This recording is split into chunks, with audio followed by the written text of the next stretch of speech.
തിരുവമ്പാടി ദേവസ്വത്തിന്റെ കുറച്ചാളുകൾ മാത്രം വിചാരിച്ചാൽ Thrissur Pooram കലക്കാനാവില്ലെന്ന് secretary Girish Kumar. ADGP Ajith കുമാറിന്റെ റിപ്പോർട്ടിൽ മതിയായ തെളിവുകൾ ഇല്ലാത്തതിനെ തുടർന്നാണ് മുഖ്യമന്ത്രി ത്രിതല അന്വേഷണം പ്രഖ്യാപിച്ചത്. കേസന്വേഷണം CBIക്ക് വിടണമെന്നും ഗിരീഷ് കുമാർ ആവശ്യപ്പെട്ടു.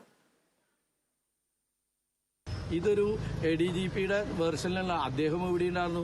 10,3500 പോലീസുകാർ, ഇവിടുത്തെ ഇന്റലിജൻസ്, ഇതെല്ലാം ഉണ്ടായിട്ടും ഈ തിരുവമ്പാടി ദേവസ്വത്തിലെ കുറച്ച് ആൾക്കാർ വിചാരിച്ചാൽ ഇത്രയും വലിയ ഒരു സംഭവം, ഇത്രയും വലിയ ഇന്ത്യയിലെ തന്നെ ഏറ്റവും പ്രഗത്ഭരായ പോലീസുകാരുള്ള പ്രൗഢിയുള്ള ആ പോലീസിന്റെ മേലധികാരി തന്നെ പറയാണ് ഇത് ഒരു തിരുവമ്പാടി ദേവസ്വത്തിന്റെ പ്രതിനിധികളാണ് ഇത് കലക്കിയത് എന്ന്, പൂരം കലക്കിയത് എന്ന് പറയുമ്പോൾ എനിക്ക് ലജ്ജ തോന്നുകയാണ്.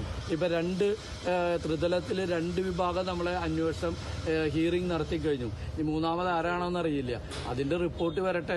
ഇത് വെറുതെ എന്താ പറയുക, പുകമുറ സൃഷ്ടിക്കാൻ വേണ്ടിയിട്ട് ഓരോന്ന് കാണിച്ചു കൂട്ടുന്ന ഒരു രീതിയാണ്. ഇത് കേരള പോലീസിന് തന്നെ തെറ്റാണ്. ഇനിയിപ്പോൾ എനിക്ക് പേടി, ഇനി ഇതിന്റെ പേരിൽ ഞങ്ങൾക്കെല്ലാവർക്കും പുതിയ തരത്തിലുള്ള മറ്റേതെങ്കിലും തരത്തിലുള്ള കേസും കൂട്ടവും വരുമോ എന്നാണ്. ഈ വൈരാഗ്യം തീർക്കുന്ന ഒരു പ്രതീതിയിലേക്കാണ് പോകുന്നത്.